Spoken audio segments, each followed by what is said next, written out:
Hello friends, welcome back to my channel. पिछले video में हमने भित्ति चित्र पढ़े थे। आज हम पढ़ेंगे लोक चित्रकला, राजस्थान की लोक चित्रकला। चलिए शुरू करते हैं।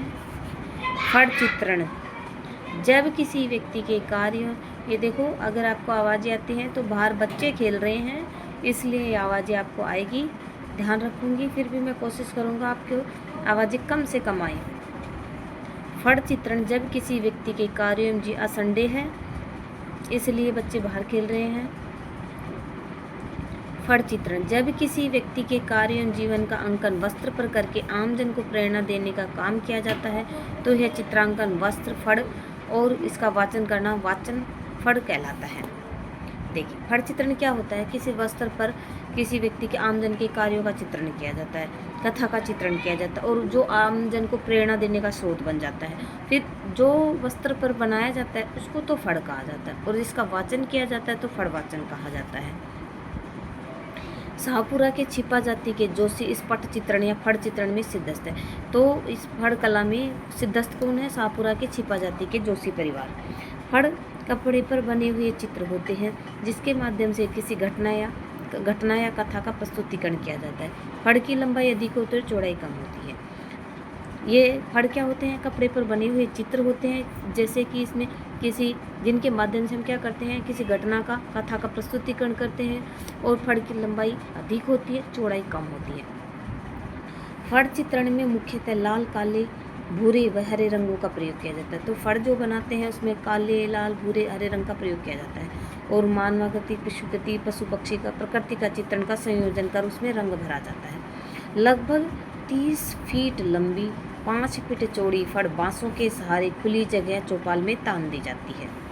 फड़ में चित्रित कथा को सुर, ताल, लय के साथ गायन के रूप में पढ़ा जाता है।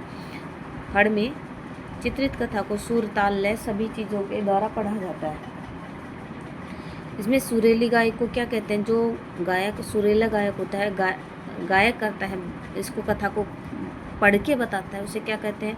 भोपा कहते हैं। और जो कि गाते समय छड़ी की सहायता से जो चित्रित किए गए हैं उन दृश्यों को जो छड़ी की सहायता से जो चित्र बनाए गए होते हैं उनको समझाता है। और भोपा अपने प्रिय वाद्य यंत्र, भोपा कौन सा वाद्य यंत्र का यूज करता है? रावण हत्या, और स्वयं भी नाचता गाता रहता है। चित्र संयोजन में प्रमुख आकृति का सबसे बड़ा बनाकर प्रधानता व केंद्रत्व दिया जाता है। यानी जो चित्र बना प्रमुख आकृति होती है उसको बड़ा बनाया जाता है, मध्य में बनाया जाता है और इन आकृतियों के अनुपात में और अन्य आकृतियाँ जो होती हैं इसके अनुपात में कहीं छोटी बनाई जाती है। और चतुर्मास में फड़ चित्रण नहीं होता है क्योंकि देवता सो जाते हैं। लगभग 700 वर्ष पूर्व यानी मेवाड़ में विकसित परंपरा फड़ चित्र शैली के प्रसिद्ध चित्रकार पांचाजी जोशी ने शाहपुरा में फड़ चित्रकला शैली को आगे बढ़ाया था। तो किसने बढ़ाया था? चित्रकार पांचाजी जोशी ने। और शाहपुरा में फड़ शैली का आगे बढ़ाया पार्वती जोशी, जो कि कन्हैया लाल जोशी की पत्नी है। प्रथम फड़ चित्री महिला है। देश की प्रथम फड़ चित्री महिला कौन है? पार्वती जोशी है। शाहपुरा जिले के श्रीलाल जोशी ने फड़ चित्रकला को राष्ट्रीय एवं अंतर्राष्ट्रीय स्तर पर पहचान दी है। लोक देवता देवनारायण जी की जीवन गाथा पर आधारित इनका एक बहुमूल्य फड़ चित्र जर्मनी कला संग्रहालय में संग्रहित है।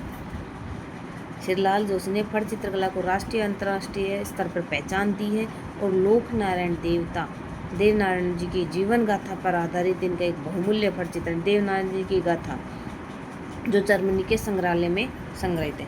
शाहपुरा के फड़ चित्रकार दुर्गालाल, जो कि अपनी कला के लिए सन 1967 में राष्ट्रपति पदक से सम्मानित किया गया।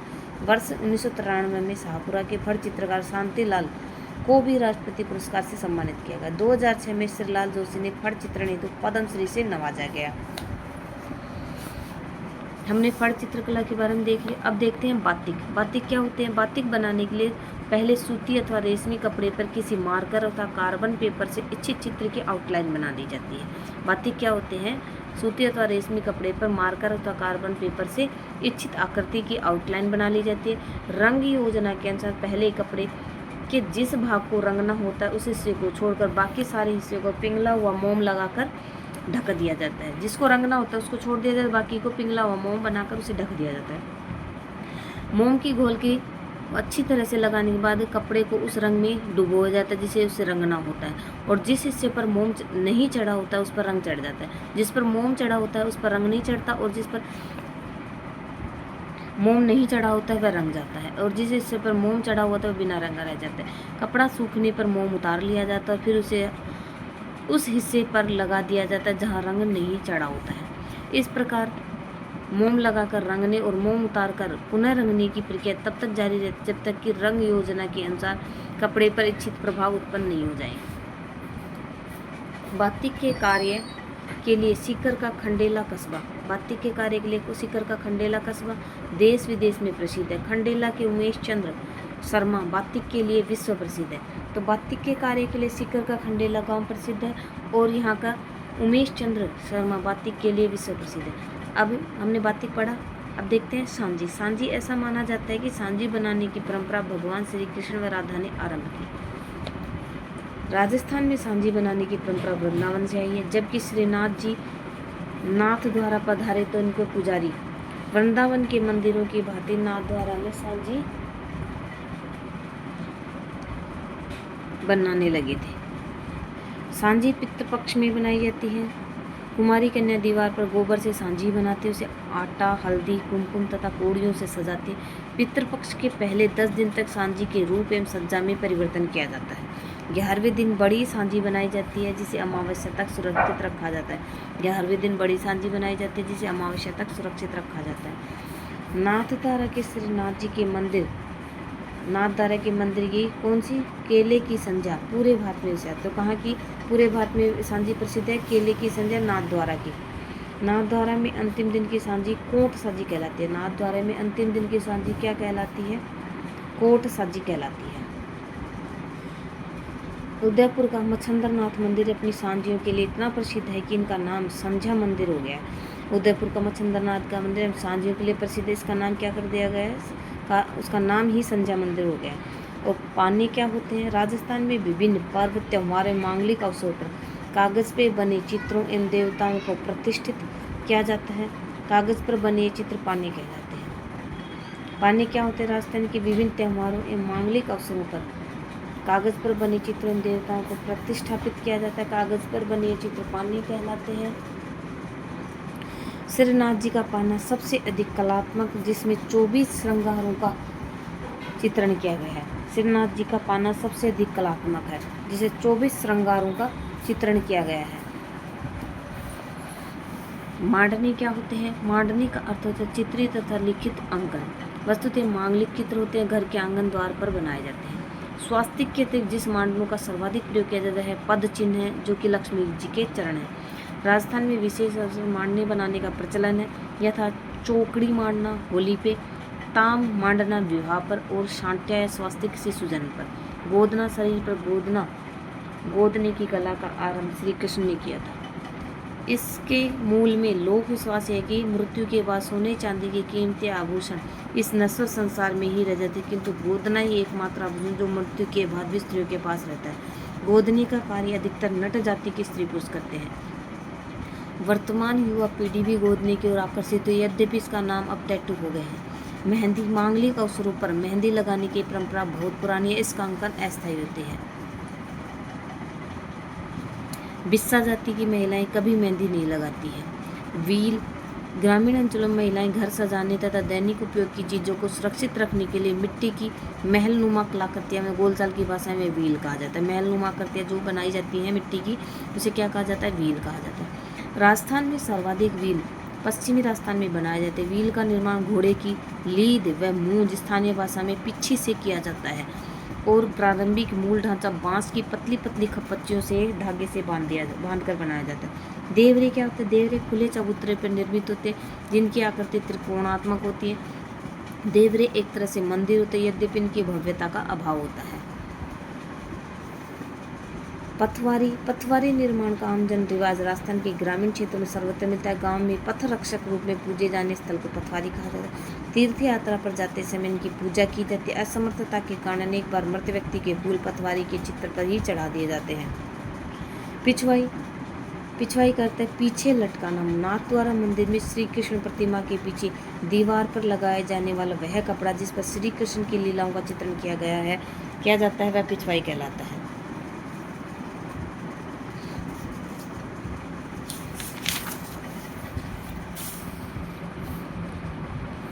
पिछवाई चित्रण नाथद्वारा के जांगीड़ व गौड़ ब्राह्मण जाति के परिवारों के द्वारा किया। तो पिछवाई का चित्रण किस किस के नाथद्वारा के जांगीड़ व गौड़ ब्राह्मण जाति के परिवारों के द्वारा किया। पिछवाई का विकास 1700 ईस्वी के आसपास लगभग।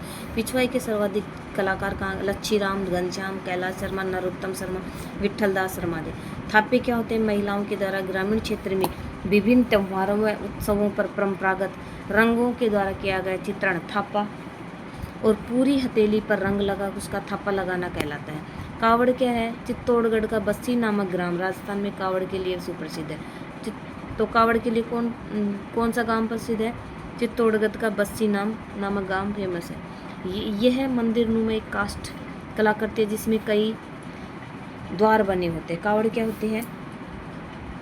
एक मंदिर नुमा काष्ठ कलाकृति होती है जिसमें कई द्वार बने होते हैं। सभी द्वारों या कपाटों पर चित्र अंकित रहते हैं। कथा के वाचन के साथ साथ ये कपाट भी खुलते हैं। सभी कपाट खुल जाने पर अंत में राम, लक्ष्मण और सीता जी की मूर्तियां दर्शित होती हैं। कावड़ पूरी लाल रंग से रंगी जाती है, उसके ऊपर फिर काले रंग से पौराणिक कथाओं को चित्रित किया जाता है। बटेवड़े या थापड़ा क्या होते हैं? गोबर निर्मित सूखे उपलों को सुरक्षित रखने के लिए बनाई गई आकृतियाँ होते हैं। भराड़ी बेल जाति में विवाह के समय वर वधू के घर की दीवार पर वर द्वारा चावल के विभिन्न रंगी घोल से आकर्षक मंगलकारी चित्र बनाए जिन्हें भराड़ी कहा जाता है। हीड़ क्या होता है? मिट्टी का बना हुआ एक बड़ा दीपक नुमा पात्र जिसमें ग्रामीण अंचलों में दीपावली के दिन बच्चे तेल व रुई के बिनोने बनाकर जलाकर परिवारजनों के यहाँ जाते हैं। हीड़ो दीपावली रो तेल मेला हाँ कहकर बड़ों का आशीर्वाद प्राप्त करते हैं। चिकोरा क्या है? पश्चिमी राजस्थान में कीप नुमा कलात्मक हीड़ को चिकोरा कहा जाता है। पश्चिमी राजस्थान में फेमस है ये क्या? चिकोरा। और इसमें कीप नुमा कलात्मक हीड़ को चिकोरा कहा जाता है। गांव के बच्चे चिकोरा को लेकर घर घर तेल इकट्ठा करते हैं। तेल का दीपक जलाकर गांव की सामूहिक खुशहाली की कामना की जाती है। और सोहरिया ग्रामीण अंचलों में भोजन सामग्री रखने के लिए प्रयुक्त मिट्टी के बने पात्र सोहरिया कहलाते हैं। ग्रामीण अंचलों में भोजन को सुरक्षित रखने के लिए मिट्टी के बने पात्र सोहरिया कहलाते हैं। ओकानो का गुणा राजस्थान के विभिन्न क्षेत्रों गोबर से बनाई गई कला जिसमें चेचक के समय पूजा की जाती है। घोड़ा भावसी राजस्थान में भीलों तथा गरासियों में मनौती पूर्ण होने पर मिट्टी से बने घोड़े की आकृति की पूजा करने के लिए लोक देवता को चढ़ाया जाता है। चोपड़ा लकड़ी से निर्मित 4 अथवा 6 खाने युक्त मसाले रखने का पात्र जिसमें पश्चिमी राजस्थान में हटड़ी भी कहती हैं। विवाह व अन्य मांगलिक अवसरों पर कुमकुम अक्षत चावल रखने के लिए भी काम में लिया जाता है। बाजोट क्या? लकड़ी की चौकी जिसमें भोजन या पूजा के समय प्रयुक्त करते हैं और विवाह के समय पर वधू की बाजोट पर बिठाने की परंपरा होती है। बीवान लकड़ी के बने देव विमान होते हैं जो देव झूलनी एकादशी के जुलूस सवारी निकाली जाए। बेवान निर्माण के लिए बस्सी या चित्तौड़ प्रसिद्ध है। छापे कपड़े पर हाथ से छपाई करने में प्रयुक्त लकड़ी के छापे खैराड़ी के जाति के लोग बनाते हैं। खांडा लकड़ी से निर्मित तलवार नुमा आकृति को खांडा कहते हैं। खांडा क्या है? लकड़ी से निर्मित तलवार नुमा आकृति को खांडा कहते हैं। बस्सी की खैरात जाति के लोग इसका निर्माण करते हैं। राजस्थान में होली के अवसर गांव में कारीगर खांडे बांटने की परंपरा रही है। पूरी राजस्थान दुल्हन के द्वारा दूल्हे के घर खांडे भेजने की परंपरा है। पात्रेति पर्णी श्वेतांबर जैन साधु संतों के प्रयोग में आने वाले लकड़ी के पात्र जो कि जोधपुर के पिपाड़ कस्बे में मुख्य रूप से बनाए जाते हैं। तोरण विवाह के समय वधू के घर के मुख्य प्रवेश द्वार पर लटकाई जाने लकड़ी की कलाकृति से सिर पर मोर या तोता बना होता है। तो इस वीडियो में इतना ही। अगर आपको वीडियो पसंद आती है तो मेरे चैनल को लाइक शेयर सब्सक्राइब जरूर करें। नेक्स्ट वीडियो में हम राजस्थान के प्रमुख मेले एवं त्यौहार पढ़ने वाले हैं।